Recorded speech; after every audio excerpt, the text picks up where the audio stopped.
right, here we go. All right, so we're here. I'm Derek Fahey. I'm a registered patent attorney and trademark attorney with a Plus IP firm, and this is Austin Nowacki. Austin, introduce yourself quickly. Hi, I'm an associate here at the Plus IP firm. Work on patents, trademark side here, and my background is biomedical engineering, and I also have a degree in business intelligence and data analytics. Nice. All right, I want to get more into the data analytics later, but today we're actually going to talk about how to read a patent. All right, and I'm going to share my screen. I have a couple patents that are pulled up here. 3 patents to be precise. There's 3 different types of patents. So Austin, all right, let me share my screen. Let's see here. Screen window tab. This is a new Teams here. So okay, can you guys see my screen with all 3 of these patents? Yes. Okay, great. So the first thing is you know, for me, maybe I'm different than you, Austin, but when I read a patent, it kind of depends on what I'm doing, right? So, for example, if I'm going to read a patent to see if there's something else out there that could affect my rights or my ability to get a patent, I read it a certain way. Whereas if I'm looking at it from an infringement analysis, I read it a different way. What about you? How do you read it? Like when you're like first glance? I completely agree. It totally depends on what I'm looking for because that's going to affect the opinion I give a client or you give a client. You hit it right on the head. If they're looking for whether something's patentable, it's a totally different analysis, right? Because we could determine that easily by, looking at the abstract, maybe looking at the description. But if looking for infringement, it's a complex combination of the claims and the description, and you really got to know where in the document you should look. So it definitely depends on the goals and what you're diving into. That's right, right. So for example, so this is actually a utility patent. And Austin, talk about how you can tell it's a utility patent. So the first thing that I would look for, if I pull up a patent, just to identify what I'm looking for, is looking at the number, the top right, the patent number. It's I'm either gonna going to highlight it be, here. it's either going to be, it's going to say patent number, it's going to say patent application publication number. But the way to identify that it's a utility patent is it starts immediately with US and then goes right into the numbers. If it was a design patent, it would be USD. And if it was a plant patent, it would start with a PP. So that's how I would Okay, first good. identify what I was looking for. Well, I'll show you. So here's utility patent. So this case, there's no D in front of it, so that's there. So I'll pull up a design patent, and there's actually you can see this here. There's a D right here. Okay, so that means it's a design patent, which protects the ornamental features of a design, whereas utility patents protect the functional features of a design, and a plant patent protects different strains. For example, this PP here, that means it's a plant patent, and you can see the different. This is actually on a cannabis patent. There's different photos and stuff like that. But we digress a little bit. Okay, so now let me go back to the utility patent. What about publication? How can you tell? How can you tell whether it's a publication or not? So publication is going to start with a year. Okay. That's going to be the first identifying number. It's going to be a known year, 2024, 2023, and it clearly delineate that, the first 4 digits are going to look like a year. Yeah, I'm actually trying to find a publication right Right, now to right there, show if you where look at that the, is. the, the patent documents, Derek, there's an example number on the right-hand side. All right, there you go. Perfect. So let me zoom in here. So that brings me to the next point. Okay, so this is what Austin's talking about. So you can see this right here, that number right there, 2020. That means it published in 2020, and then there's a number after that. So that's how you can tell that's not a patent. And now, if you see these numbers here, that actually that's not saying there's no patent on it. There may be a patent on it, but you're actually looking at a different document. In fact, if you're using Google Patents, you can actually click on the button. In fact, let me see if I can pull this up here. Google Patents. Let's see, 2020. Oh no, 2020 0288 788. So 2020 0288 788. Let's see if I got it right. Yep. Okay, there it is, right? So this is Google Patents here, and you can actually see if you click on the US button, this is a publication, and you can actually see now it's the issued patent. So they have it. Google's great. Google Patents is great. And you're able to see, for example, the Chinese patent application here, Canadian application, and European patent application as well, which is really cool. Okay, but we digress a little bit. Okay, so you got the patent number, and let's pretend you're doing a like you're looking to see if somebody else invented what you're trying to actually get a patent on. What's the next thing that you do? Well, the next thing that I would do is I got to make sure that the patent I'm looking at is really relevant to my client's invention or my invention. And the brief glimpse into that is going to be the title, right? So if I know, if I look I'll at the highlight title right here for you. There you go. right there at the top of the document, I know immediately kind of a foundation of what I'm looking at or what the patent or disclosure is going to be about. The next step after that title is I'm going to go and look at the abstract. The abstract is a really quick way to get a summary of the invention and the technical field of the art and just put you into perspective of what you're going to read. It's like a background or a synopsis in a book. Yep. So that's a great point. Interestingly, one of the requirements of the abstract is it has to be has to be less than 150 words. Generally, when attorneys draft this abstract here, they generally try to summarize what's called the claims of the patent. You want to talk a little bit about the claims, Austin? Yeah, we can move to the claims. And I think this is also important to note that this is why you identify what you're looking at, the document you're looking at, whether it's a U.S. utility patent, whether it's a design patent or a plant patent. You have to know the document you're looking at so you know what the claims are going to look like. Because if it's a publication and you're trying to do an infringement analysis, that's not going to mean much to you, right? Those claims are probably going to be different than what was granted, if it even was granted. And same thing with the design. Let's stop right there. Great point, Austin. Okay, so tell me, why would the patent publication be different than the actual issued patents claim? So I just pulled up. Here is actually here is the utility patent, the publication here on this particular vaporizer. All right, or this particular person looks like a vape pen.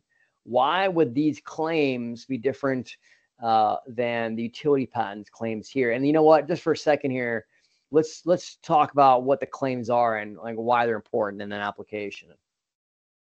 Sure. So the claims define the metes and bounds of what the inventor finds as inventive, and it defines the scope of what is protectable in his patent. So when you file a patent application, you submit a set of claims, and the application gets published in that publication document 18 months after the first priority date. And sometimes the examination of your application is not going to happen before that 18 months. So the examination will typically happen at or around the same time, sometimes much later than the publication date. And during the prosecution, the claims change. It's a back and forth process with the examiner. So that's where you really define the metes and bounds of the invention and what is patentable. Yep, exactly. So for example, case in point, right? Here we have this vaporizer here, okay? And the publication document is this the publication document for this one? I think it's on Google still. So, okay, let's go. So here. Yeah, here it is here. Okay, so for example, here is the claim section.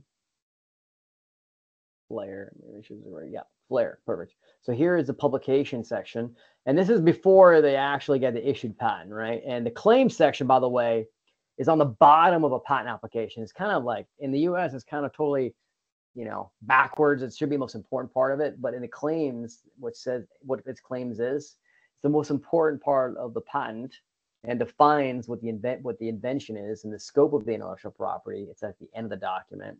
And you see here, see how long it's somewhat long. It's half a page. Okay, that's what they originally filed. And then after they examine the application here, I go the issued patent, and you can see how they're actually, it looks like a little longer. It changed. See, housing, you got a power cartridge, charging, you got all these different things. And what's cool, let's see here. Yeah, what's cool is that when you compare what was originally filed with what is actually issued here, you actually are able to get a glimpse as to see what they did during the examination process and maybe what actually is kind of the heart of the intellectual property. So looking at the claims and comparing them between the publication, what you see here with the number here, and the actual issued patent is actually really, really curious. It's actually really cool, I think. Okay. So claims are at the end of the document. We talked about the abstract. Let's talk about a patent. Okay. Actually, let's talk about a design patent, Austin. How is a design patent's claims different than utility patent? Again, this is the design patent here, and we got the D, so we know it's a design patent. How is it different? So yeah, there's only one claim for a design patent, and it's going to be as shown and described because you're claiming the design. It's non-functional, it's ornamental in nature. So it's even though a picture's essentially worth 1,000 words. So in this case, if you look at the claim here on the first page, it says as shown and described. So what the inventor is claiming is the inventive design is all in the figures. And once you go to the figures, it's important to note that anything in a dotted line is disclaimed. It's not claimed subject matter. So there's only claimed the designs that are in solid lines. Gotcha. Okay, great. So for example, we have these claims. This is the drawing. So this is actually a shape of a perfume bottle. Kind of cool. It's the shape of a rock. Okay, so you can see the different sides. It's got a big, I guess it's called fissure or crack that goes down the bottle. And interestingly, when you see on these dotted lines here, that's actually what they're saying is not inventive. They're saying, hey, this is actually not important about the design. It's the actual solid lines that are important. So you can see here, they're not claiming the cap here. That's kind of cool. All right. That's kind of cool. So what about plant patents? Again, we know it's the plant patent. I love the name of this. It's actually one of our clients here. And I'm not disclosing anything. You can see, here you go, Derek Fahey, the Plus IP firm. Check out the name of this plant patent, okay? It's ACDC times Redneck Wedding 13, baby. How cool is that? All right. So interestingly, you can actually get patents on cannabis strains. A lot of people don't know that. So let's talk about, what's kind of interesting about a plant patent, Austin. Yeah, the plant patent is interesting because you can only get a patent on a plant if it's asexually reproduced in a lab. So that's why you see this name, the ACDC cross Redneck Wedding 13. Those are the parent plants. The ACDC is one of the parent plants, and the Redneck Wedding 13 is another. And the cross between those is the plant that we have here. So the difference with a plant patent, it's very complex on the data of the plant, all the way from certain characteristics of the stem to the leaf. In this case, the CBD content, the THC content, how the plant looks, that make it attractive. All of those are in the claim for the plant patent. Yeah, exactly. In fact, you can see the claim here. It says, it's kind of short. It says, plant patent named, as shown as described, right? That's kind of cool. But then what's cool is you actually have to describe what the plant looks like, the leaf shape, the size of the plant, the stems at different ages. It's super cool. I love working with these guys. They have an amazing facility. It's basically a cannabis factory out in Washington, and they're awesome. They're such great guys. and you're basically describing what the plant looks like for a plant patent. You can actually get a utility patent on a plant. For example, in the case of cannabis, maybe a certain terpene profile that's new, and that's pretty that works as well. Maybe a high CBD and low THC content. That could also be a different potential utility on the functionality of the plant, which is super cool. So yeah. Anything else? Let's go back to the utility patent. That's kind of what most people want to talk about. Is there anything else you want to talk about, maybe on the first page of the patent? Yeah, I mean, the other things to consider on the first page is the filing date. It's always good for priority to know when the application was filed. Maybe the earlier applications, you can see there where it depends from. You have the prior publication. I don't think this one has a dependency from what I could see here. No dependency. I think this one actually does. Let's pull this one up here. No, this one does not have one either. Let me check out this one. Nope. Let's see. Let me see if I can find one. Let's see this one. This one may actually have one. The one. Of course, you picked the one that has no dependency. Right. Let's see if you can find one here. Let's see here. What's cool about Google Patents, these are all hyperlinks. So you can click on them and see these are actually the patents that were cited by this patent, which is kind of cool. Let's see if I can get this one. This is actually ultra. Okay, nope. Does not have one either. Man, we're striking out left and right here. Let's see here. Cited by. Let's try this one. Let's try. Oh, this one non-hopper. Nope. The PCT publication probably has one. The WO. Oh, here we go. Prior this one should have it. Prior to this one should have it. Prior to.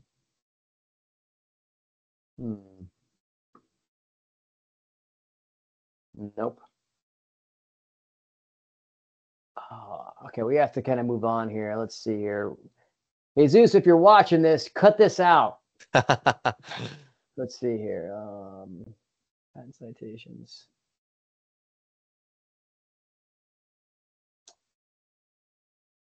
Struck out here. Struck out. Well, what are the odds of that? A bummer. What are the odds of that? Okay, we may have a luck here. Okay, here we go. This one has it. So if you go ahead, Austin, talk about the continuation part of this. Okay, so right here, we have this notice at the very beginning. So this patent issued on a continuation prosecution application filed under 37 CFR 153. And where is the priority doc? Damn, Don't see it. Strikeout. Another strikeout. Another strikeout. Hold on. Let's see if we can find one that works. Let's see here.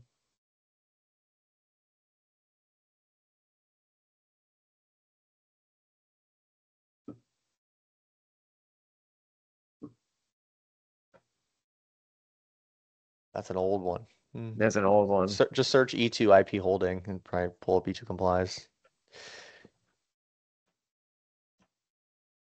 Oh, E2 IP. I need to put a space between the IP and the. There you go. No. I should have pulled it up.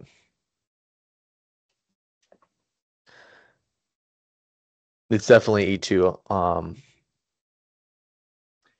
There you go. All right, here we go. This should definitely have it now. Whoops. Okay, so. Related U.S. application data, right there. Here we go. Finally, yeah, here we go. So, why is that important? Why is the filing date important? Filing date's important because that is how the term of the patent is measured. It's measured from the filing date. It's also measured. The filing date is also important for prior art considerations. So, You want to make sure that your filing date, you preserve your filing date as soon as possible, because once you file, any applications, publications that are disclosed or filed after you are not going to prevent you from obtaining a patent. So it's just a great way to put the art into perspective and to kind of know which art, when you're looking at multiple pieces of multiple documents, multiple art, know which is going to affect the next one down the line. Yeah, and that goes. We did a podcast a while back about continuation in parts and stuff like that. You're gonna find all that information there. So the file name is really important. You can pay attention to that too. What's also cool is on the front page of the document, you can actually see where they cited other documents. That's actually the documents that was cited by the examining attorney in order to get the patent. You can look at the attorneys who worked on the file or the firm that worked on the file. That's kind of cool. The And then also inventors. in the Yeah. inventors. All right. So when you're searching different things, you can see, you can actually, everyone wants to have their name on the actual patent, or that's actually sometimes very important to some things. It's also kind of cool. I mean, you're literally an inventor, so, and in the patent application, you're going to have a lot of different figures. You're going to have what's called a detailed description, which is in here, which really describes everything in the patent claims. Well, I don't want to go too much further. Tune in next time for more information about how to read the first page of the patent. There's a lot of information on the first page of a patent that we're going to go into, but hopefully you enjoyed the show, I guess you can say it is. But thanks again for joining. And until next time, you can reach out to us at www.plusfirm.com. If you can, please like and subscribe to the channel.